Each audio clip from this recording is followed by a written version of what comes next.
Okay, my loves. I know there are a lot of you that are out there that are really wondering, how do I even set boundaries anymore?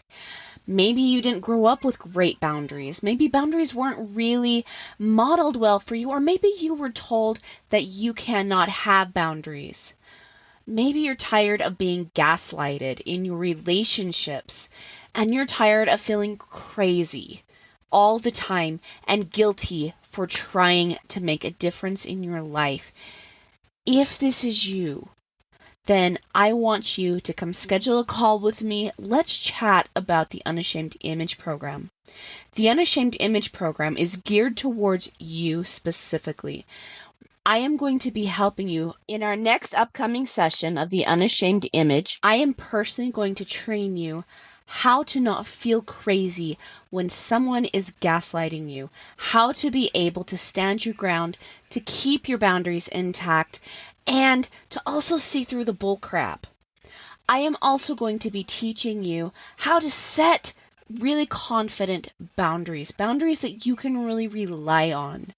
And I'm going to help you communicate them in a way that really makes sense.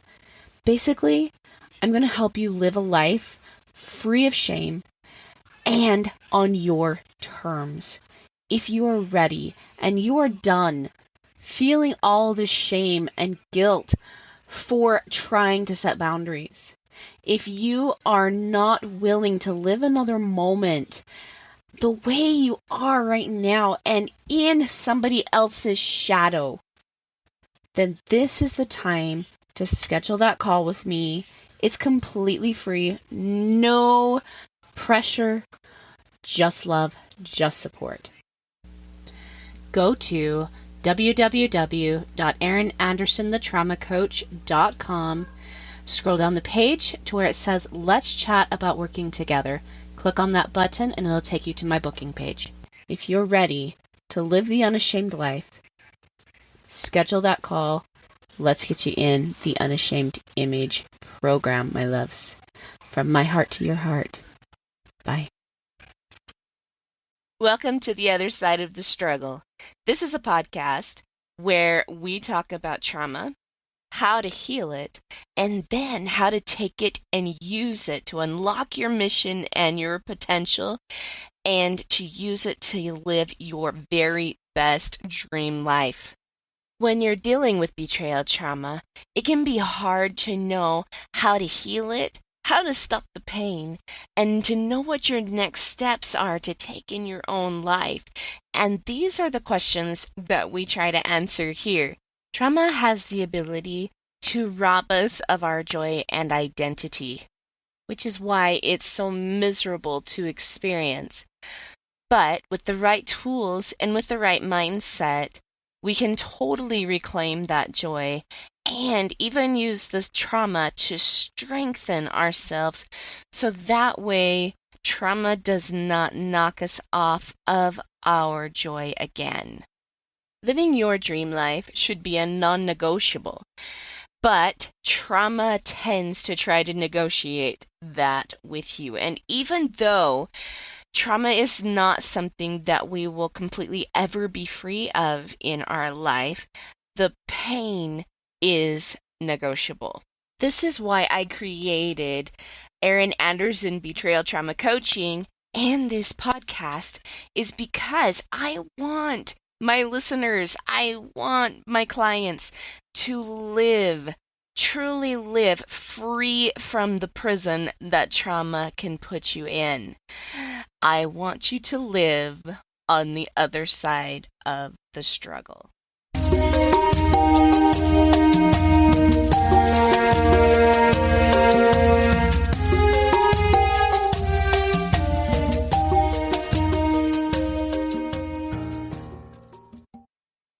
Okay, I want you to stop what you're doing right now for just a minute, and I really want you to hear me out. I want you to go right now to erinanderson.kartra.com/page/heart of gold. There you are going to find a free meditation just for you from me This meditation is amazing. Let me tell you a little bit about what it's going to give you. Okay? Number one, it's going to help boost your confidence. If you are dealing with trauma, then you are most likely dealing with a confidence issue as well. And it's something that you are really, really wanting back. Number two, it is going to help you find security in your situations in your life because it's going to help you gain a sense of self-love and some self-trust. The third thing this is going to give you is an ability to escape the trauma that you're experiencing right now, this very minute, and help you find peace and joy and love and a deep appreciation for you and your experiences. This is going to really help you reconnect with yourself. So, that is very, very, very important when you are dealing with healing from trauma. So, again, I'm going to tell you what that website is that you need to go to. erinanderson.kartra, KARTRA.com/page/heart of gold. Capital HEARTOF, capital GOLD. Go check out this meditation. Please claim it for yourself because it is 100% a gift from me to you to help you heal right now from trauma. All my love.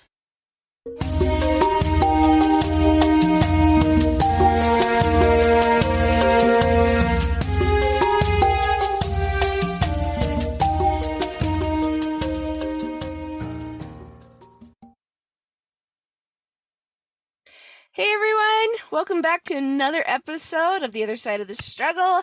I am back today with Kyson Kidd and his car today. Yeah. It's all good. It's all good. It's a fair place to be. Truly it is.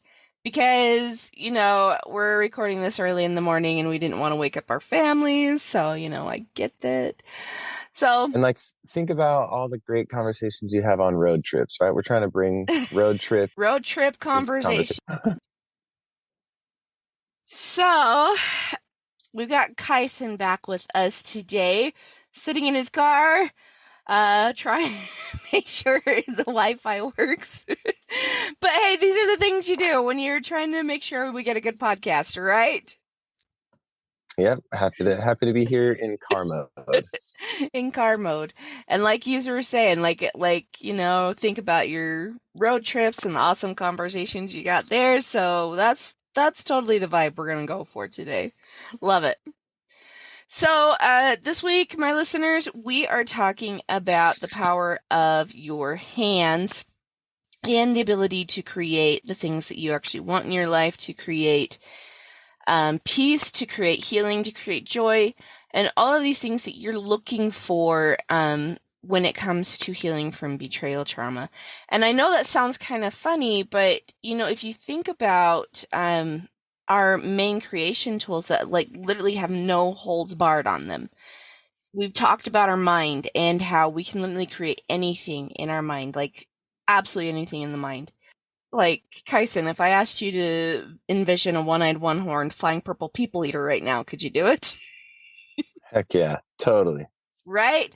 But they don't exist that I know of. I haven't ever seen one, except for in my mind, but we have the power to speak things into existence. We talked about that last week with Seidel Schultz.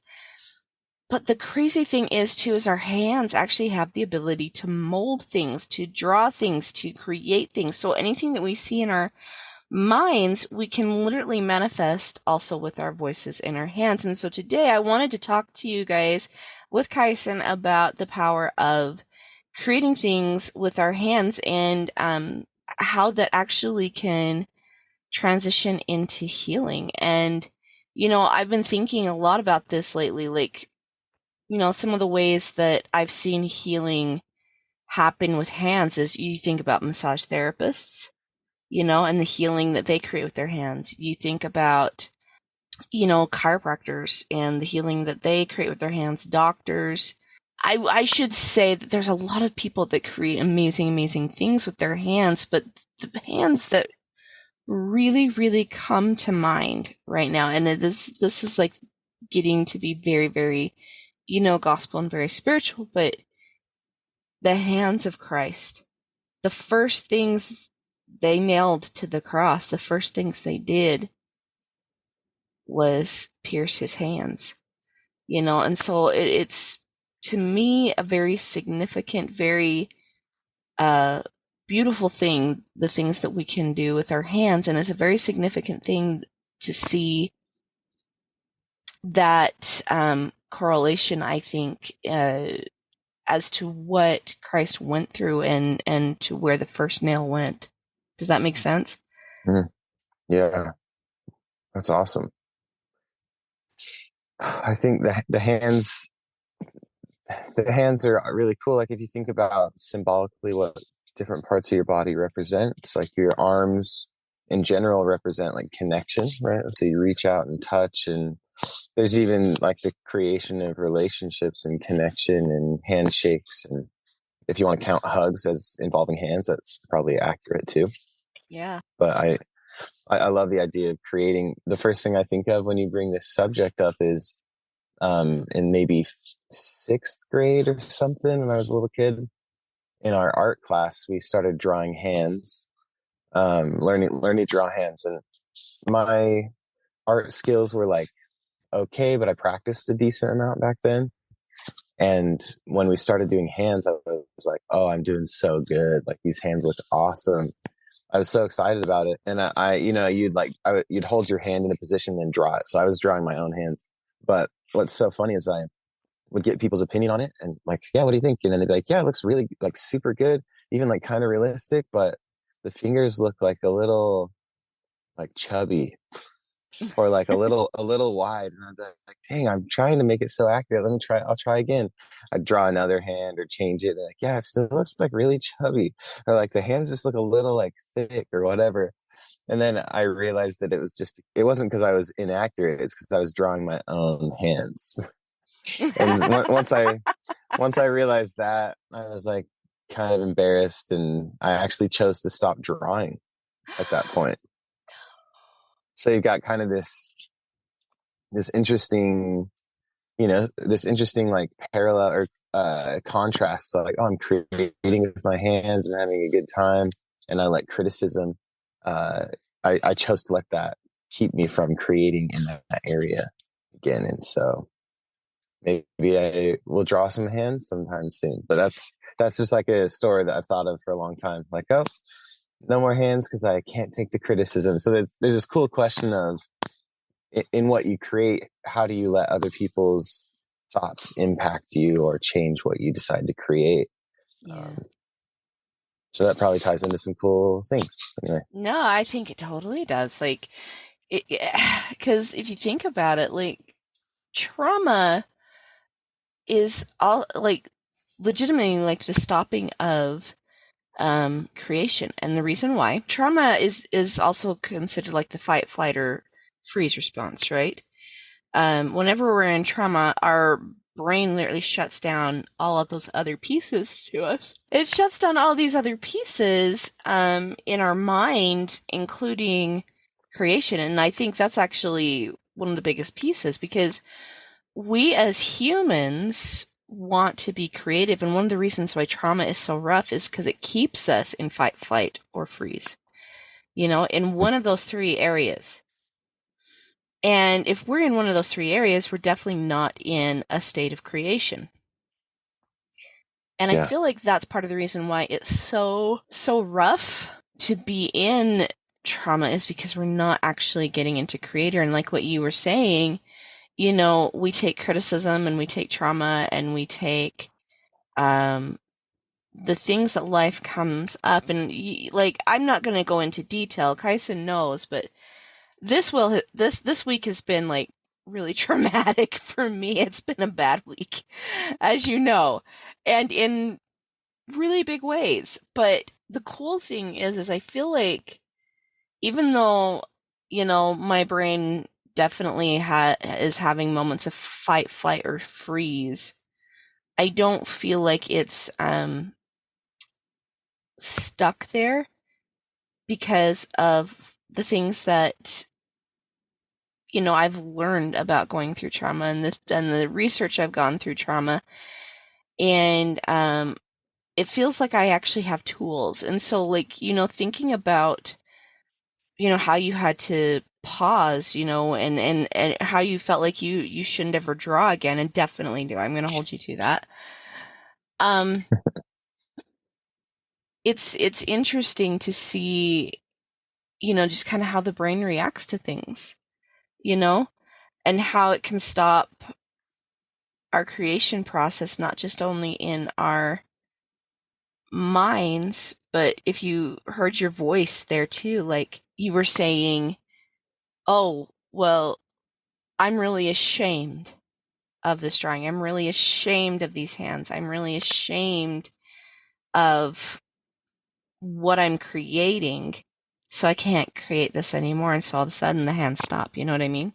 So it's Yeah. really interesting to see, like, we get the first thought of creation in our minds. We somehow use our voice, even if it's like our mental voice. It's still a voice that we're using. And then the hands stop, Mm. which is really interesting to me as you're talking about this. I talk about the idea of creation and like healing in the fourth pillar of my program, and that's the play pillar, right? And for me, play is very, very, very much linked to my hands and creating with my hands. So for example, I love to draw. I love to paint. I love to be artistic. And those are gifts and talents that are very much something that you work with your hands on. There's a cool little place not too terribly far from where I live, and it's called Color Me Mine, and it's basically like a ceramic place. And you go and pick a ceramic and you paint it, and then you give it back to them for like a few days, and then they'll fire it and make it like a really cool little knickknack, right? And you can use them Cool. as gifts and all kinds of things. Well, I love to do that, and I'm good at it, actually. It's like if it's the place for play for me, I will go there, I will create, I will have fun. I could spend an entire day in that store. It's so much fun. But I also like to create wreaths. I like to create um, gardens, and all of these things are things that we create with our hands. So I'm going to give you just one heck of a really awesome question here. How do you feel like play, creation, and healing all tie into what we create with our hands? Mm. Yeah, that's a beautiful question. I like the creative confidence, right? Like it seems like you've really dedicated yourself, or you've applied yourself in practicing and becoming confident in creating in a bunch of different places. It's been really cool as we've coached together, as we coach people, to see you invite some of our clients to paint. And what's so interesting is to see like the initial response is like fear, like, oh, I'm scared to create. I'm scared I won't paint well, or I'm scared that it's going to look bad, or I'm going to feel bad about myself when I paint, whatever it is. Um, and so that's been really cool to see, like, over time, they started to love it. This one couple in particular, they started to really enjoy their time that they were using to create and paint together. So yeah, I think this is cool because it challenges sometimes what we see as creativity. A lot of times people label themselves as not creative. Mm-hmm. because they don't like paint or do poetry or music. That'd be like the three. There's like three or four things where we're like, oh, that's creative, and nothing else is. But I like that you included like gardening, pottery, even I don't know, like if you want to get really into the fine details on it, like if you talk with your hands, that's creative.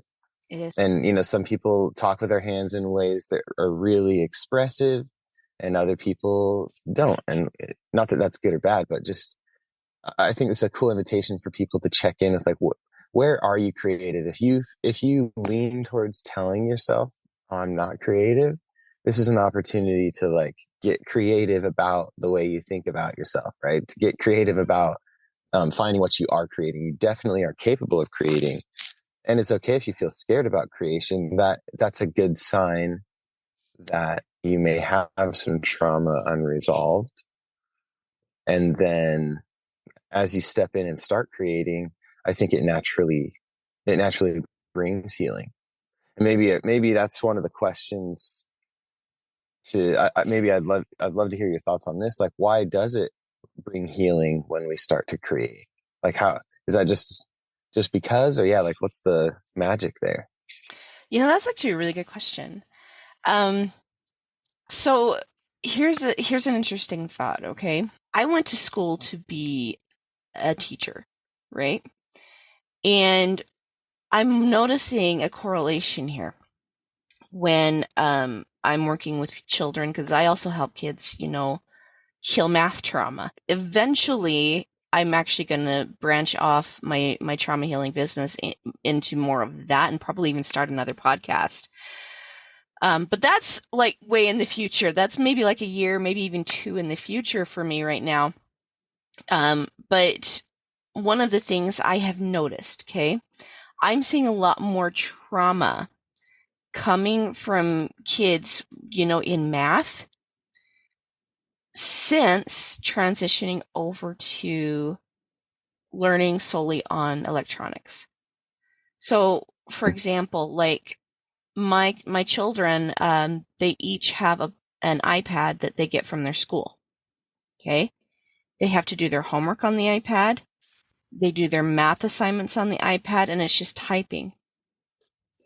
However, what I do with my students is I take away the iPad and I actually have them connect it from brain to hand. And what I'm seeing is kids are actually understanding the concepts and the whys and the truths and the foundations, because math is actually a language that is rooted in absolute truths. You can't say 2 plus 2 equals 6, right? 2 plus 2 will always equal 4, no matter what you do. And so it's a thing that's rooted in absolutes. And I often correlate this with the universe and the laws of the universe, and the laws of God. Really, it's true, because he has to operate within certain laws as well. And it's interesting to see that when kids sit down with a few different math problems, they understand the workings of that math problem, and then they start writing. The way the brain lights up, it's actually lighting up a specific piece of the brain that doesn't get lit up often. And this is why kids, I feel like, are struggling. This is why it's a traumatic experience even more for them now.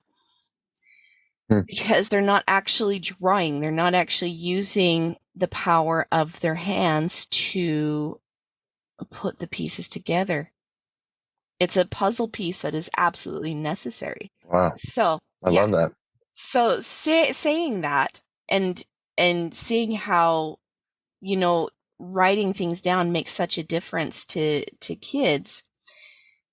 It's the same thing with my clients too. Like, this is why journaling is so healing, actually, is because you're actually lighting up that piece of the brain, and that piece of the brain is actually a healing piece. However, when you're in fight, flight, or freeze response, without the writing piece, that piece of the brain actually stays shut off. So the writing piece, the creation piece of the hand, is actually the piece that turns that on, if that makes sense. And it's so cool. It's so cool to actually, study the brain and the way it works and the correlation we have with our hands. But the other piece to this, okay, this is the piece that's really, really fascinating, and why I feel like we really need to focus on what we can do with our hands here, is because my students, when I have them get into the mode of let's write the math problem out, let's actually look at each piece with pen and paper, or pencil and paper, okay? Because you need to be able to erase mistakes. Pencil and paper, no pen, okay? Same thing with my clients. When we get them a journal and they start writing things down in a journal, we do these letters to God, all of a sudden, what they thought was scary and frightening and hard and traumatic, all of a sudden switches into play mode. This is the coolest thing, because every time, I'm not even joking, every time with my students, once we start getting them writing it down, they're all saying, oh my gosh, this actually feels fun. Now, this actually feels playful. This feels enjoyable. And all of a sudden, they're starting to understand, and their brain is lighting up, like I said. And it's the same thing with my clients. When they're writing it down, they're saying the same thing. This feels fun. This feels playful now. This feels exciting. All of a sudden, there's hope. So isn't that interesting to see how our hands actually are directly related to play?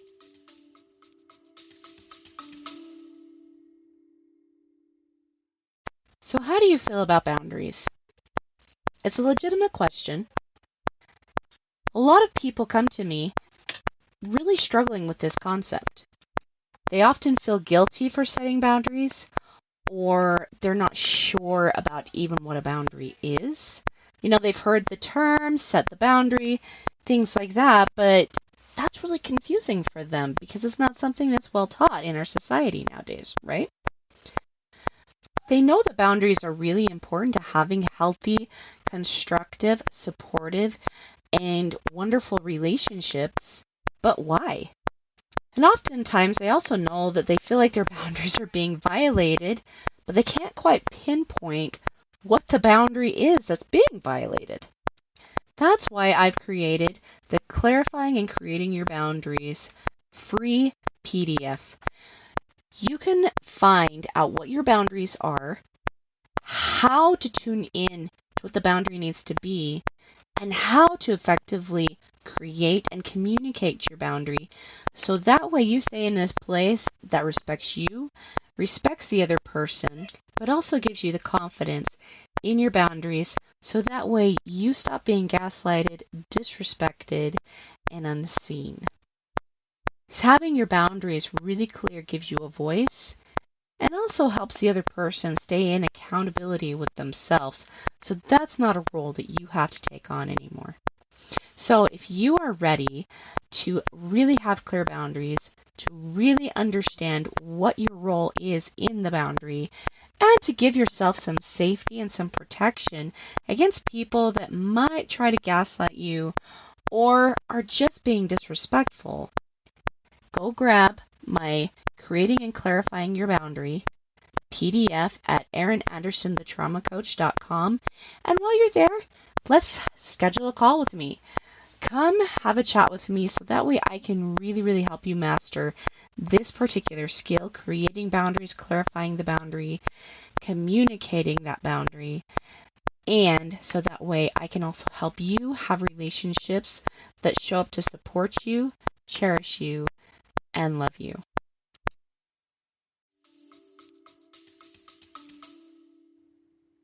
Yeah, it's way cool. I love that. I would second the idea that journaling is a huge part of creating your way through or out of trauma.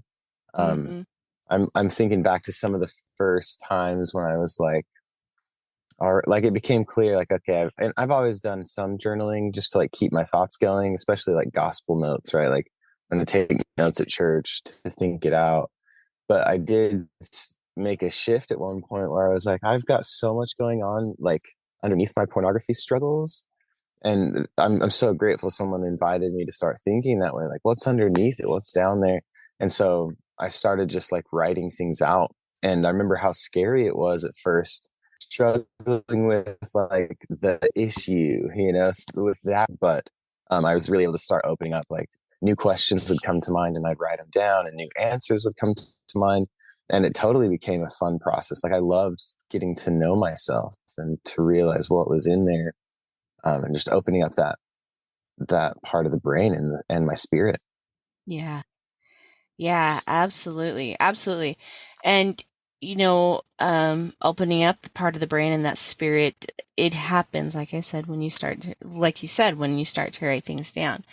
So the other thing that's cool about this too, Kyson, you think about Christ, because, we're all about like healing through Christ and how amazing Christ was and how we can use the power of the scriptures and his influence and his example to heal trauma and to heal our hearts and to heal the parts of us that we feel are really, really broken, right? Think about how he used his hands.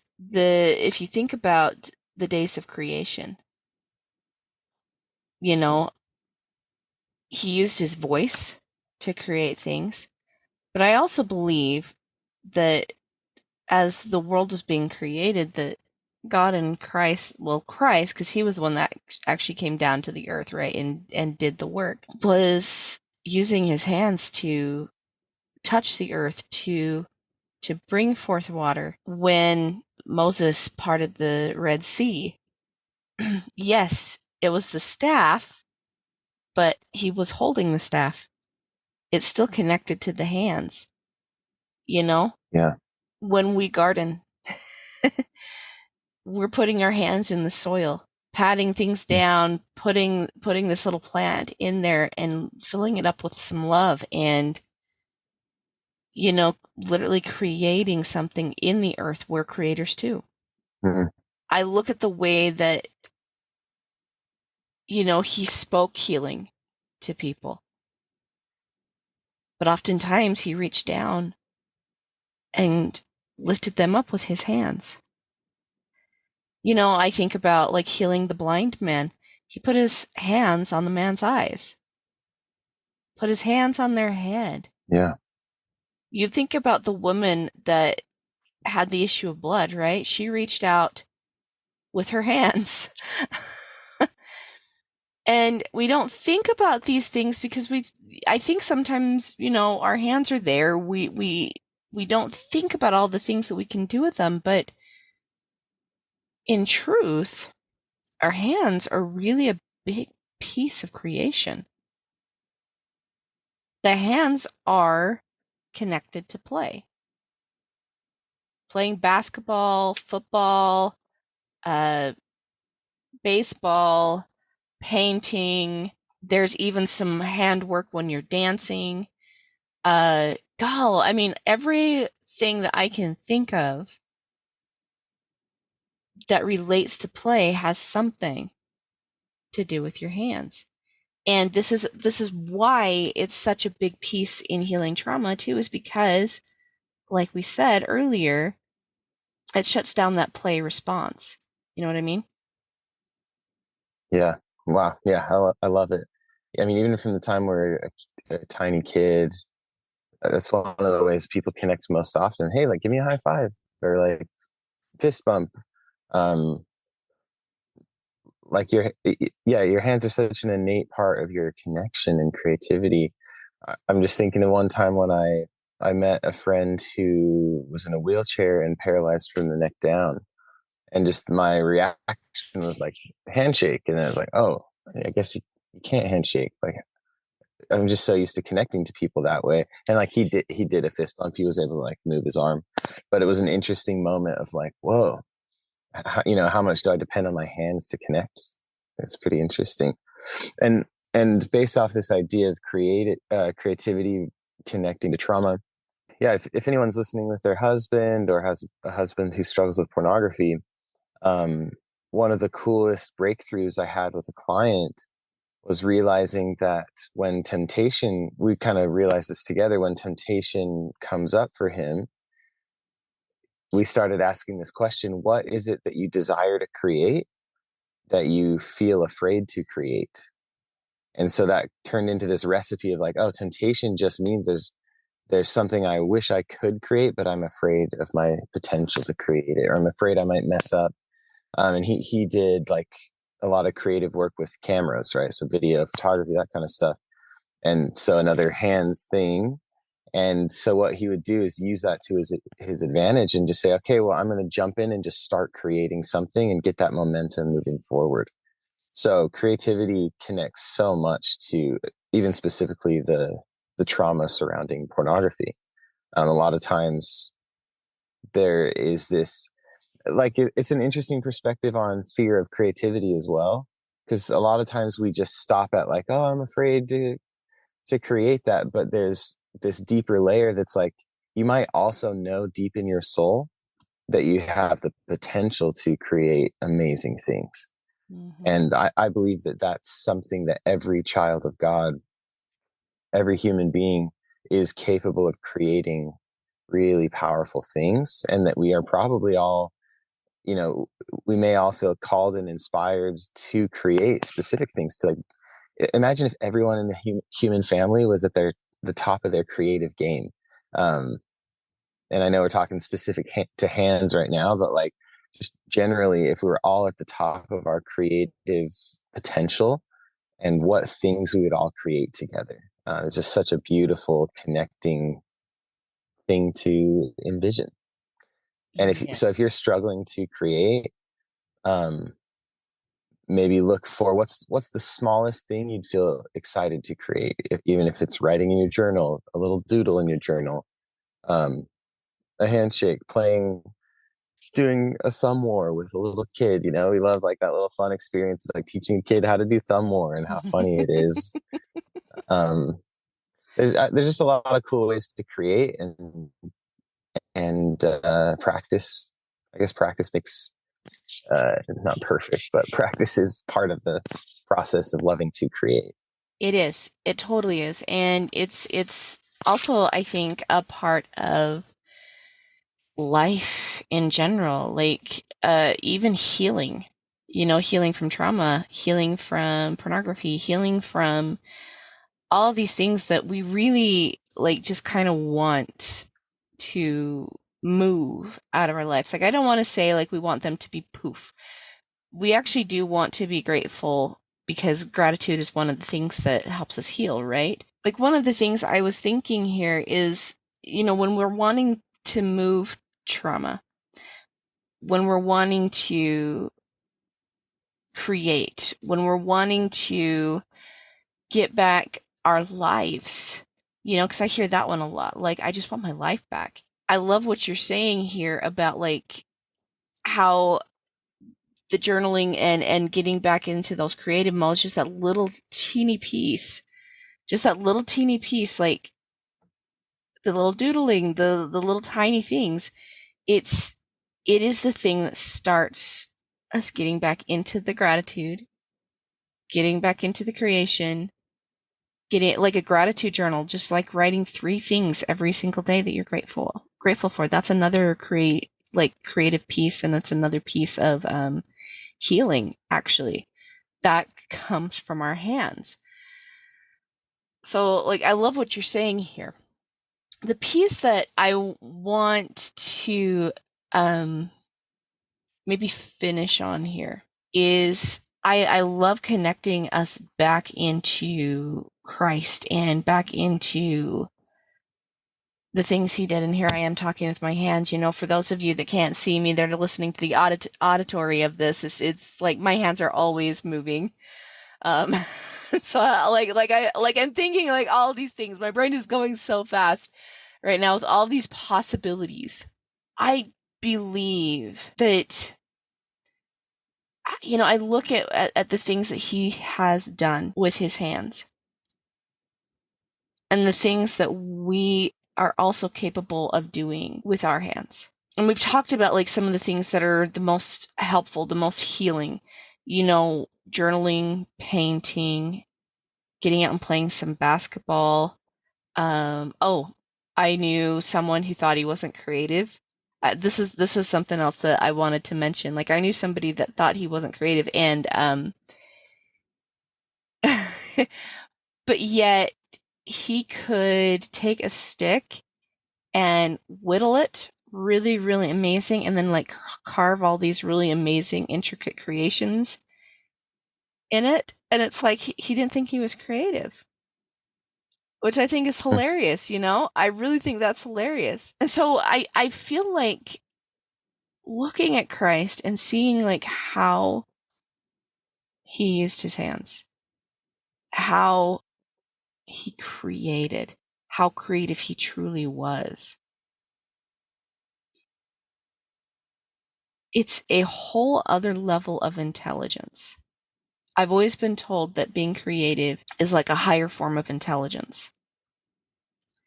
Because like you can problem solve, and trauma is definitely a problem, right? And people know like how to read textbooks and draw in information. But the creative process, I feel also, and one of the reasons why connecting our hands into this creative process is not only does it bring in the play aspect, but it brings in trust. You think about someone who doesn't trust themselves. Where are their hands? They're in their armpits like this. That's a I don't trust myself. Right? They're hiding. Like tucked under their arms or something behind them. Or like, this position where their hands are on the back of their head and they're kind of like rocking back and forth. That's I don't trust myself. I don't trust the situation. I don't trust kind of a thing.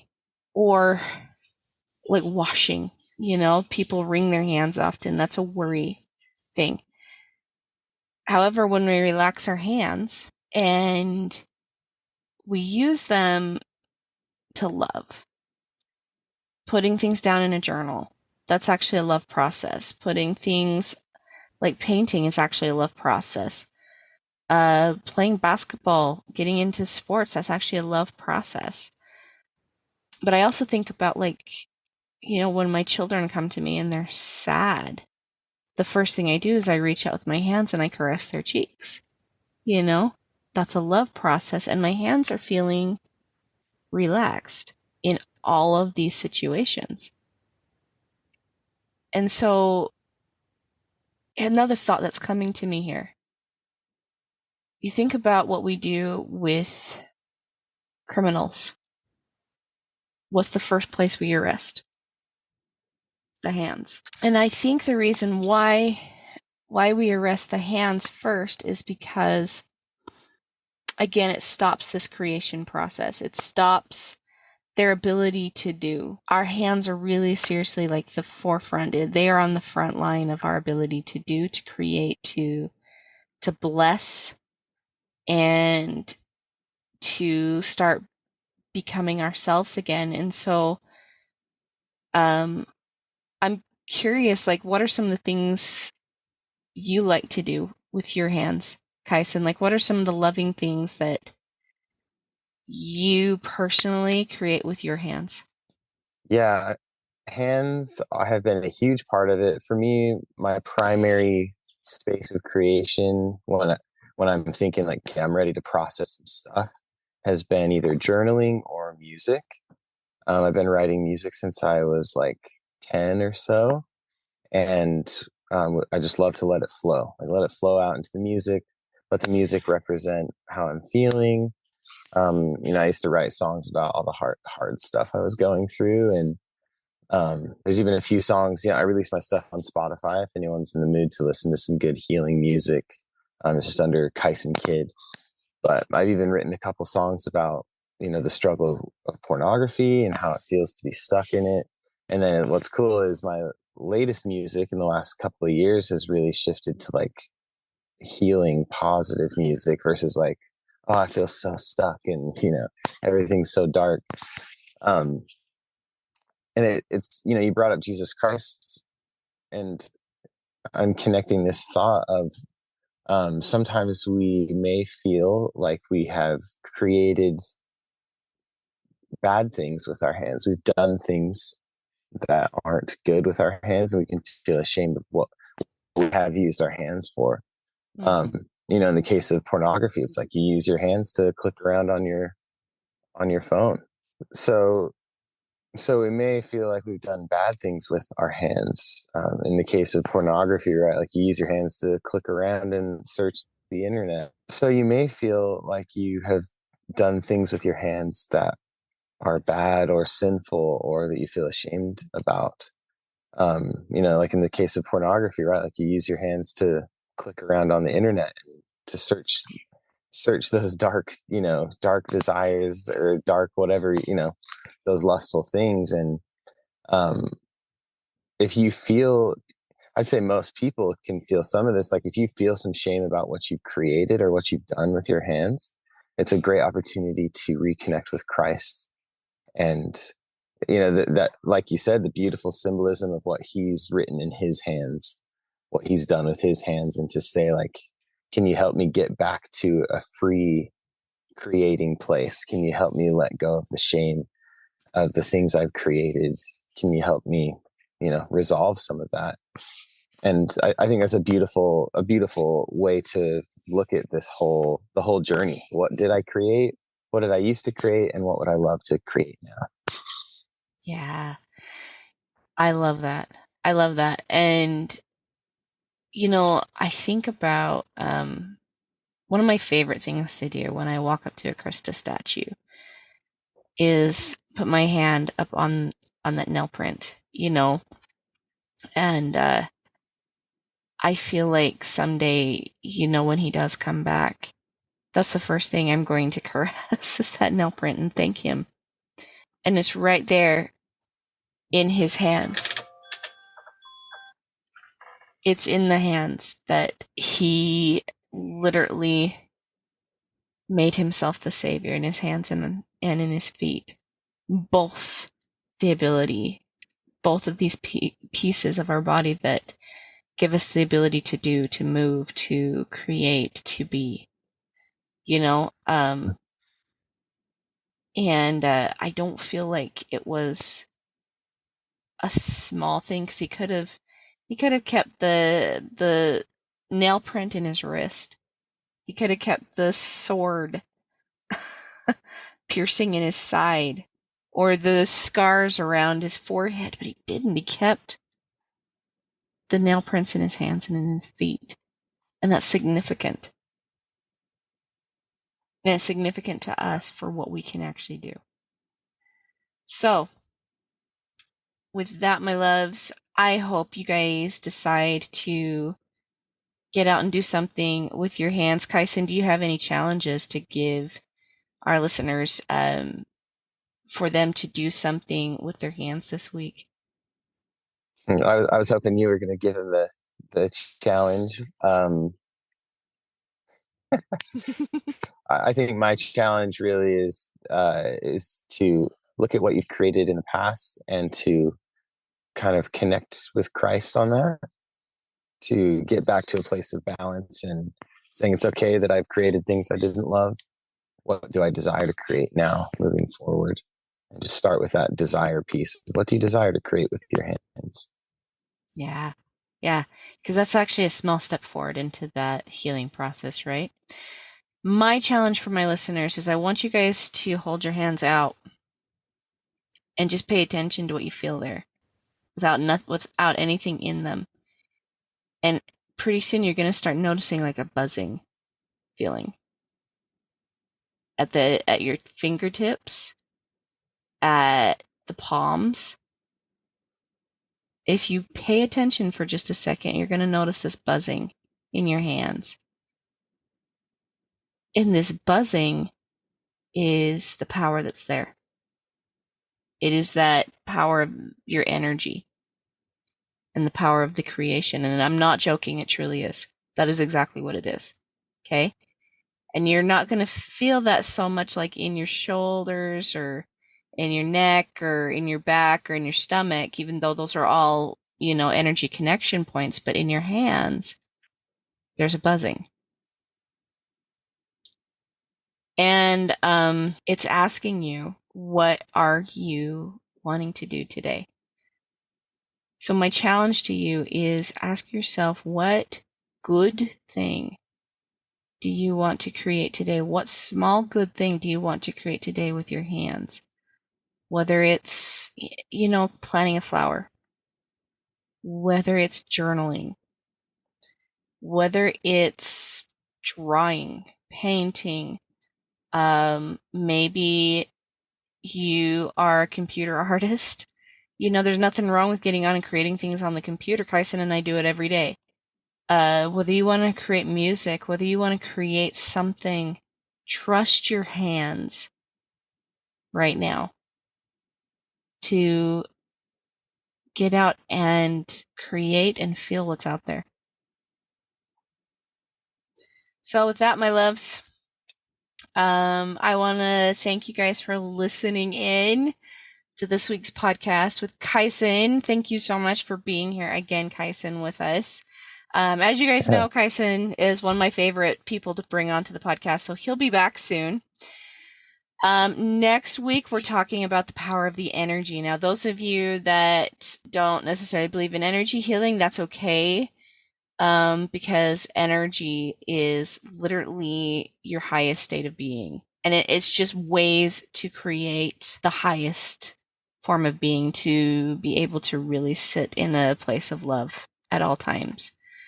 So, I will see you guys back next week for a chat about the power of our energies and how we can start using all of these pieces now to start getting our brains back into creation mode. So, all right, Kyson, thanks so much for hanging out with us, and I'll see you guys next week. Yeah, we'll see ya. Bye.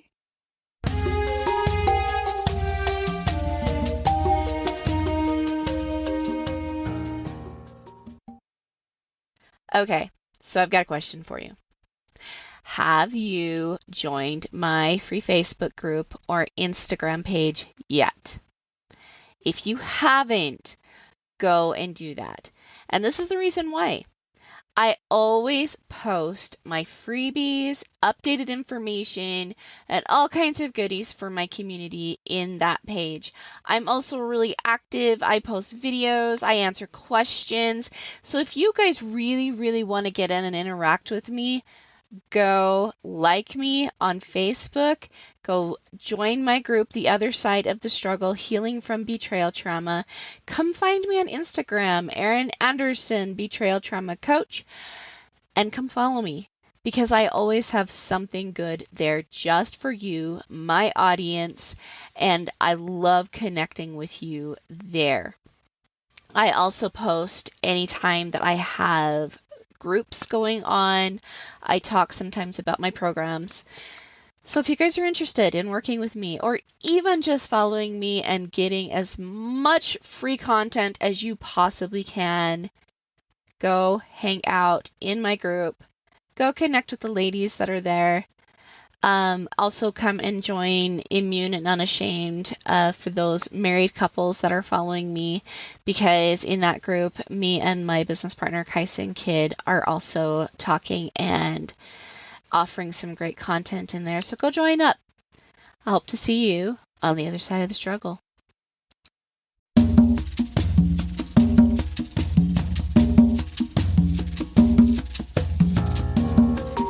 Hey guys, thanks so much for for hanging out with me today and listening in on this podcasting episode. Don't forget to tune in next week. It's going